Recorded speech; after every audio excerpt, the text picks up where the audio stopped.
So my name is Cheryl Bonner. I'm a professor in the Experiential Engineering Education Department at Rowan University, and I will actually be transitioning to the Engineering Education Department at The Ohio State University this summer.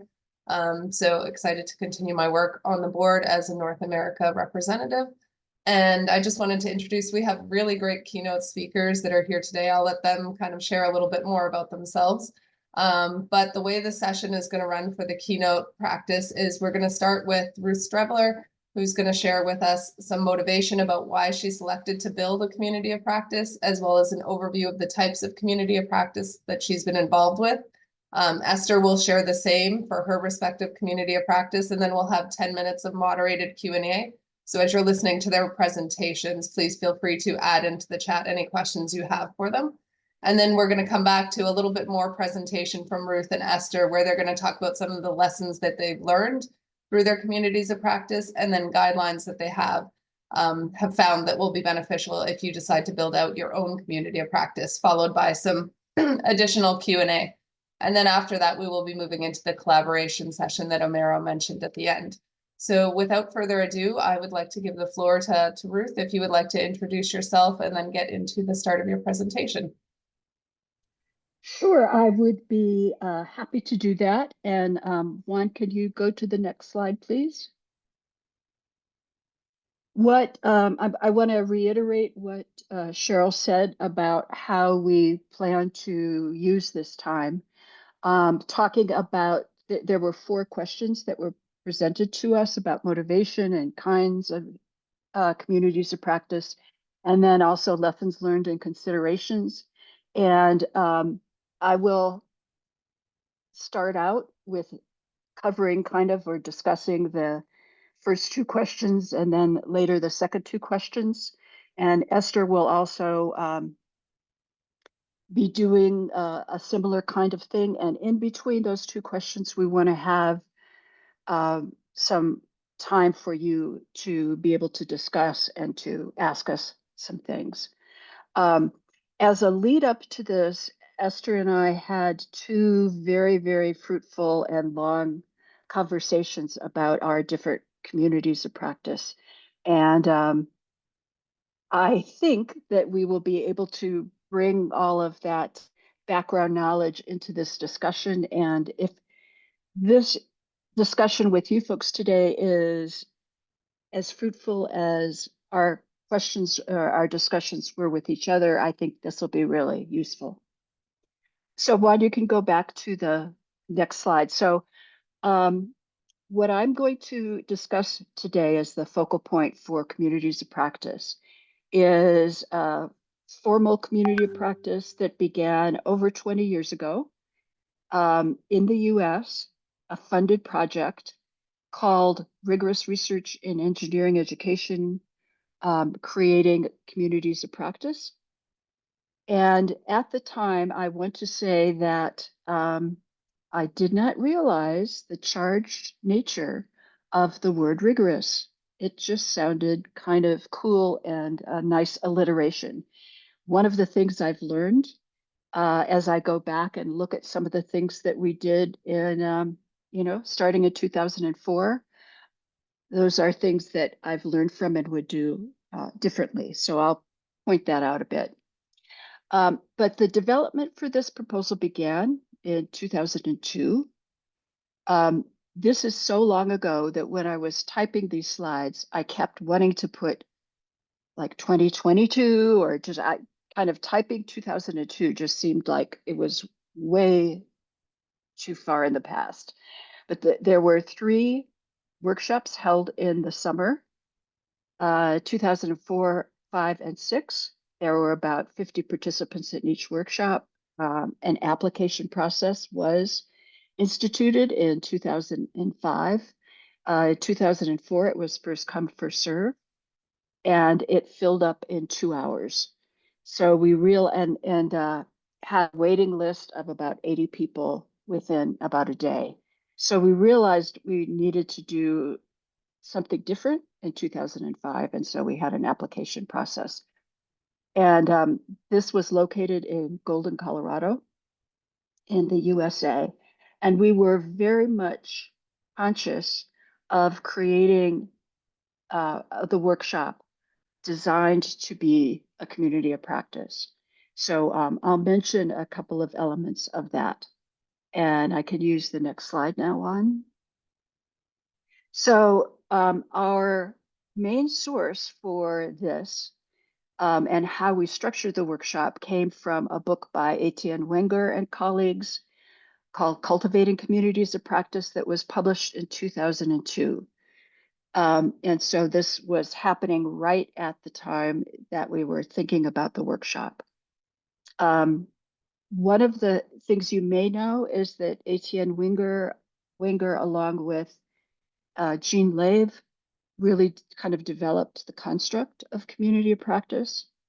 And I want to mention today a few key elements, because as we think about creating other communities, how there might be kinds of communities, if we want to be true to what Wenger was talking about of communities of practice, then we want to be able to follow some of his principles. So next slide, please. So there are three components of a community of practice. First of all, there's a domain, a particular set of things that people are interested in, a community of people who care about the domain. And according to Wenger, the community are people that interact frequently and voluntarily. So you may see times when people are creating a community, say in a business, and we'll say, we're making a community practice, and you are all in it. According to Wenger, that would really not fit the definition of a community initially. Now, later, they may organically come that. And then the other thing that is important is a shared practice that they're developing to be effective in the domain. So, of course, as we think about engineering education research, and this is something that Omera has already mentioned, there are discussions about, well, what are these research practices and how can we use them? So next slide, please.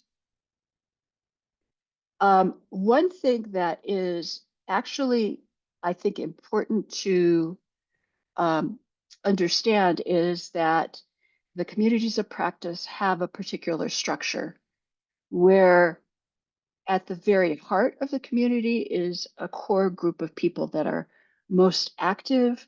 They are planning, they are looking at the direction, they are doing kind of executive functions that you would think of like, looking to see what's needed.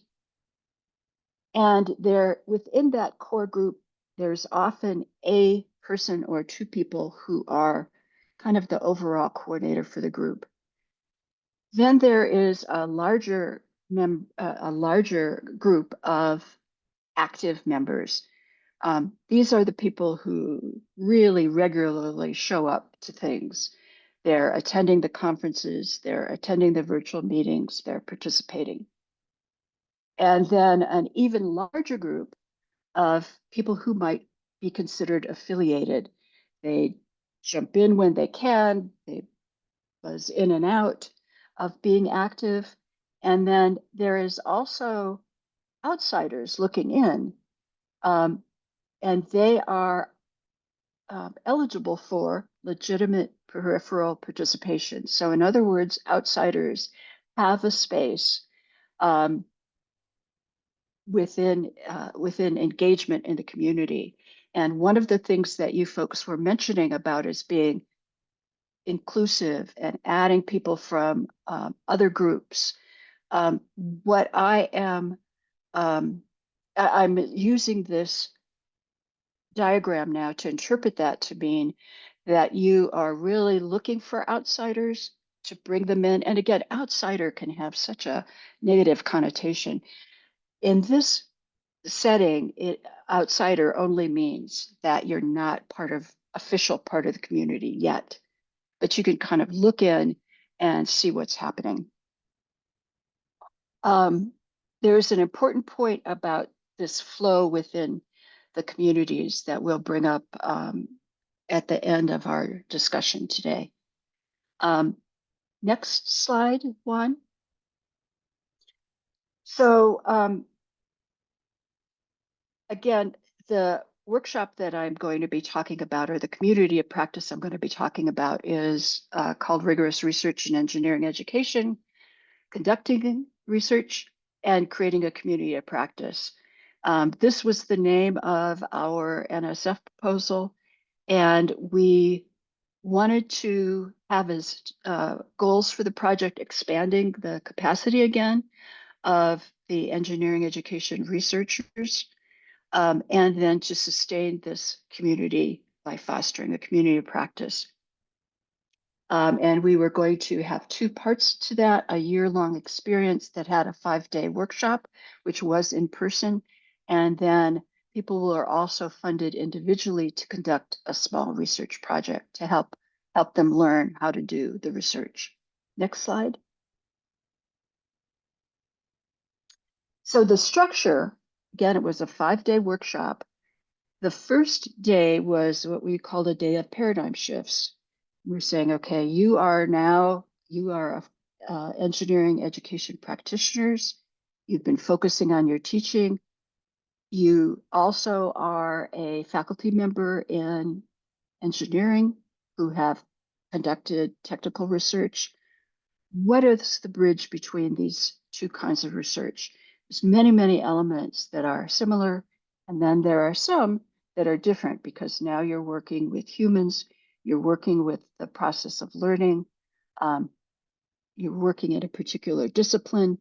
How does that stretch to look at something slightly different? What do you need to do different to be able to do high quality engineering education research?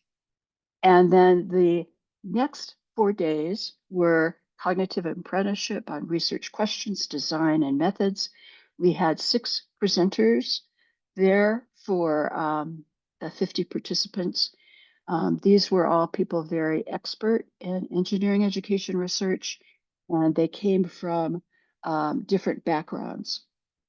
The performance outcome for this was a poster that a group of people that we called intellectual neighbors created over the course of the 4 days, and we allowed these teams to be self-selected. Yes, so we had funding from the National Science Foundation that limited us to faculty from US institutions. And I wanted to mention what the funding was used for: developing the workshop itself. So presenter fees, handbooks that were written specifically for the workshop, the logistics, things like meeting rooms, because this was face-to-face. It was recorded, and I could mention where some of these recordings are. We paid for the lodging and meals and materials for all of the participants. They had to pay their travel to Colorado. We had advisory board and evaluators who were very important. And there were funds for individuals to conduct a small research project and also to hire a mentor. So I believe the total funds for each participant was $2,000 US. Back in 2004, went a little longer, but went a little farther. So that's the overview of the Rigorous Research in Engineering Education workshop and community of practice, and I'm going to hand it over to Esther now.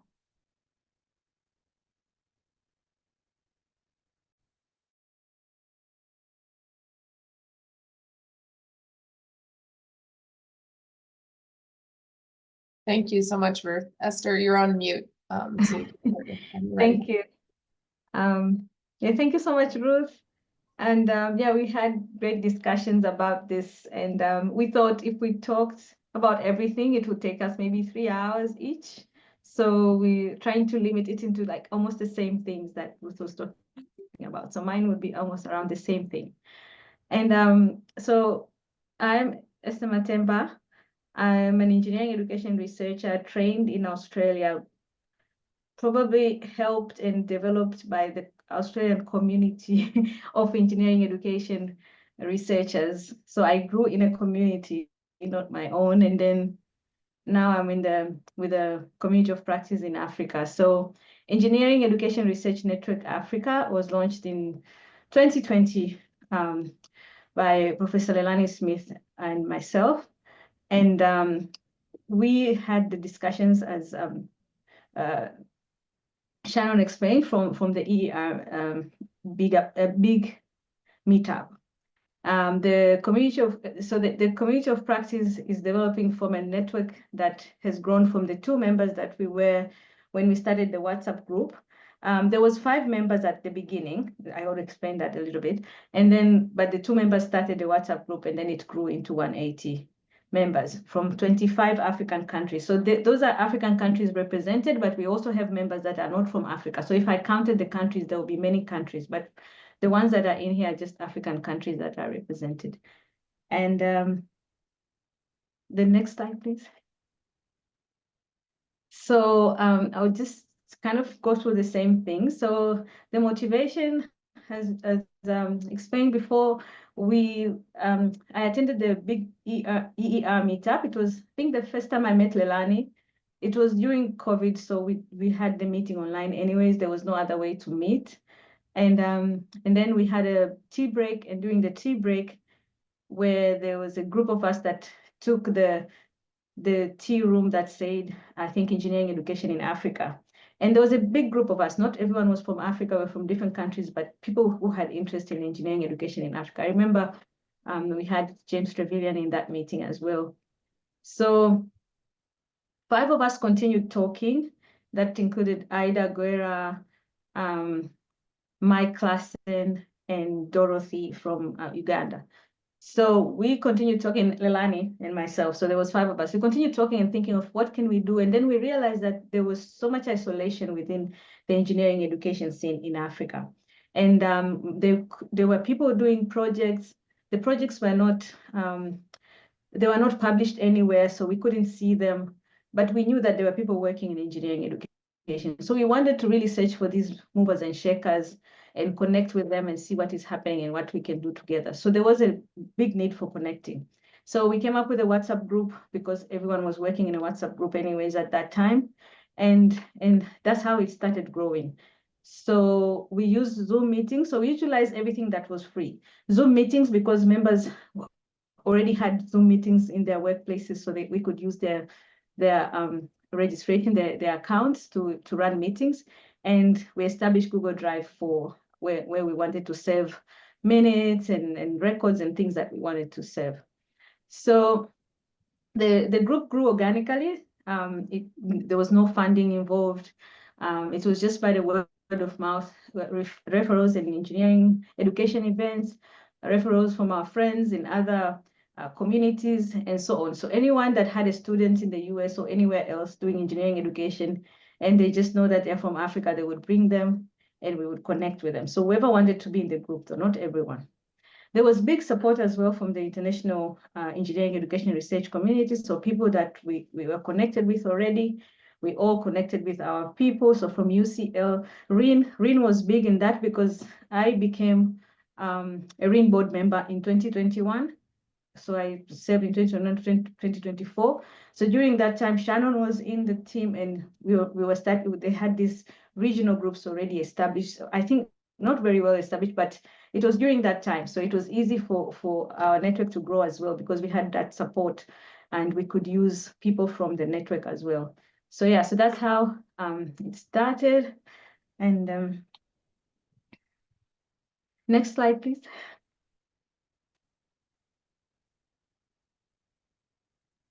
So yeah, so I just wanted to talk about what was happening in engineering education research in Africa.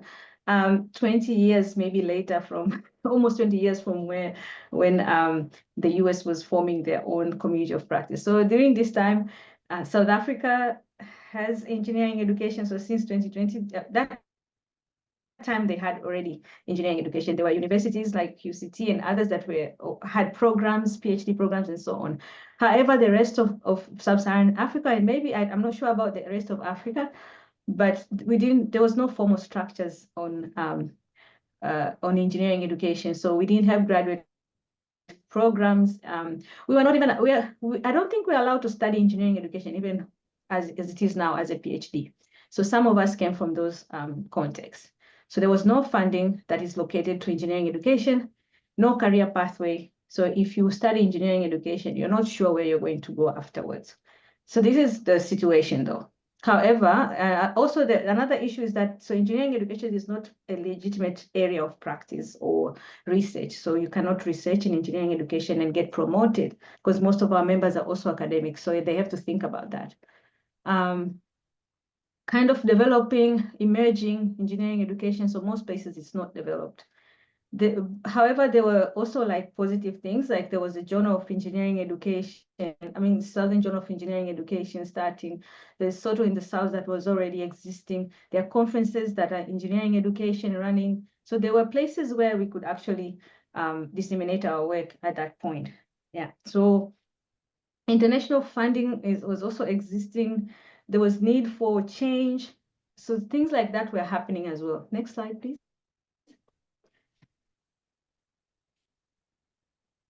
All right, so what happened is we had very very simple goals when we started.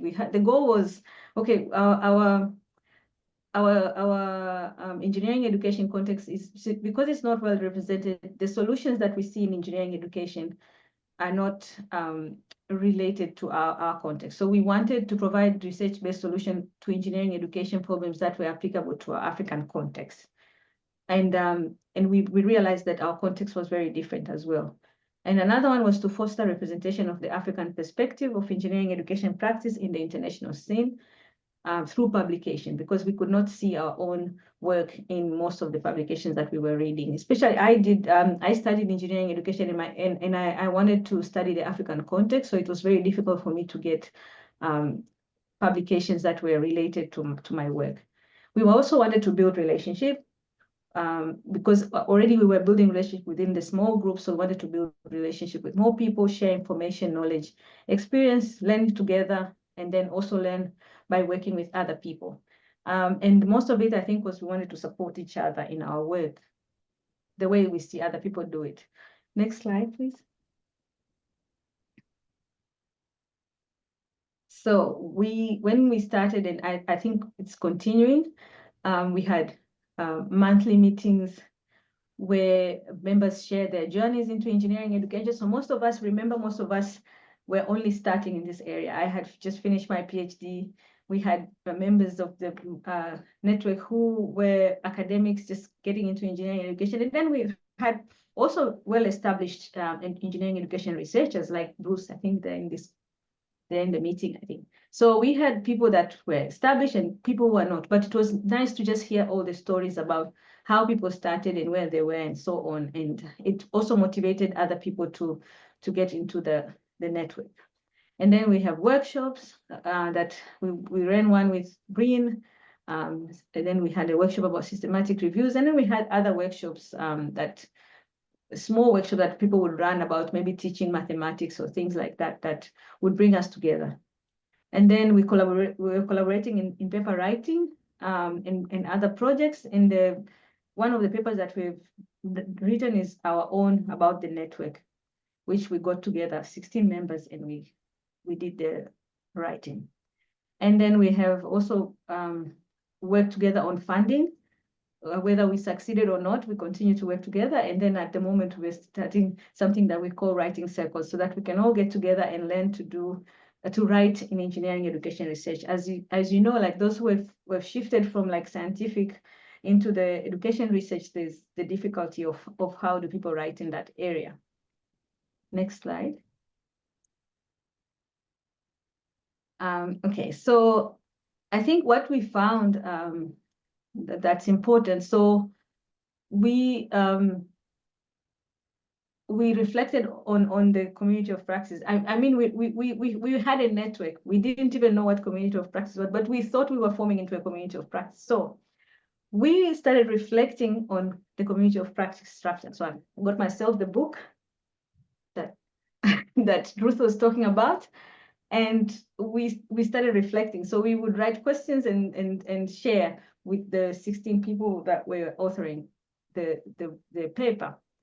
And we all talked about what the community of practice meant to us in terms of the areas, the stages, where we were, and also what value does it bring to us. And there were main things that came up was that people felt like the network was becoming a place of networking, connecting with people.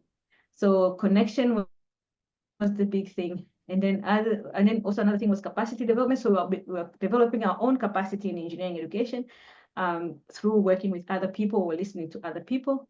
And then it was also a place for emotional support. You know, with all the problems that you're thinking, there's no career pathway through this and all that, but I think the encouragement from other people was also good.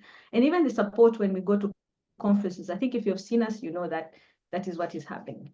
And also the impact in our own professional identities was growing. So some of us, we were growing leadership skills and other things as we continue to be in the network, because there's a lot of connection that we can leverage on in there.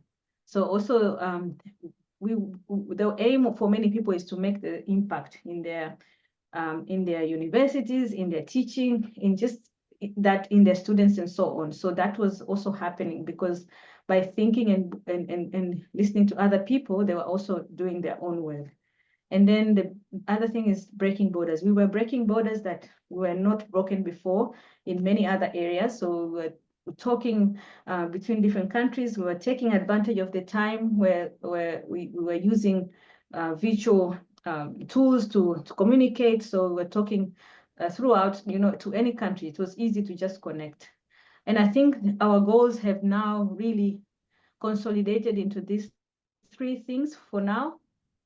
First of all, we're thinking for the community of practice. So this is a network that is moving into a community of practice. And for the community of practice, the most important things for us as goals is building that community where someone can get their identity, you know, they can get their individual identity strengthened as an engineering education researcher, because everyone's like, I'm not sure I want to do engineering education. I don't think I'm an engineering education researcher. Maybe I'm a practitioner and so on, all that.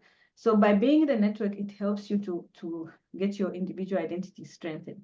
And then the transformation that people are looking for, their own transformation, the capacity building. They want to build capacity in themselves.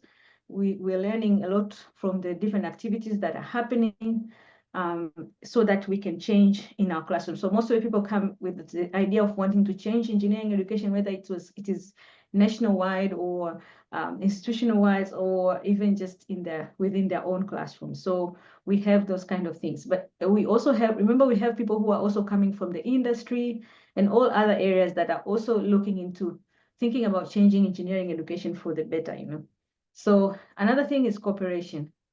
Practice sharing and active collaboration is what we're aiming for just the group and for the future in order to continue this. And I think that is where I'll stop. I hope I haven't taken too much of the time. Yeah. And then thank you very much, Esther. That was very informative. We appreciate you and Ruth sharing your insights on your community of practice.